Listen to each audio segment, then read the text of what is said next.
Alors, tout simplement, je réponds à la question de Franck, un abonné qui dit: «Comment gérer le facteur stress?» Le facteur stress, tu peux le travailler que si finalement tu génères du stress.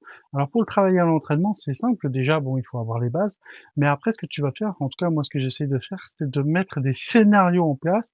Alors bien sûr, c'est pas la réalité, je sais dans les commentaires, mais en tout cas, on essaye de se rapprocher.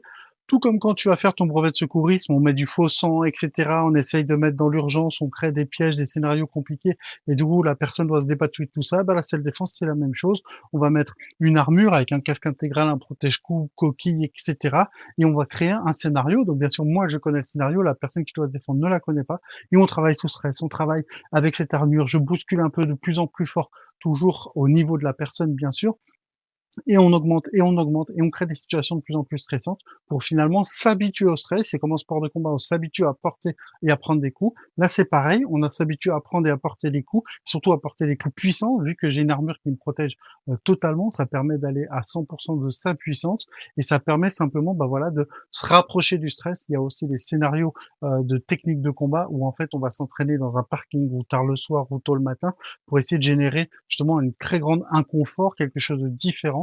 Donc en fait, vraiment, c'est un peu comme un vaccin, c'est-à-dire il faut se confronter au stress progressif de plus en plus jusqu'à que le stress finalement soit la routine. Mais de toute façon, lors d'une agression, tu seras toujours stressé, tu auras toujours peur, mais l'important c'est de pouvoir agir malgré le stress et la peur, d'où l'intérêt des entraînements sous stress.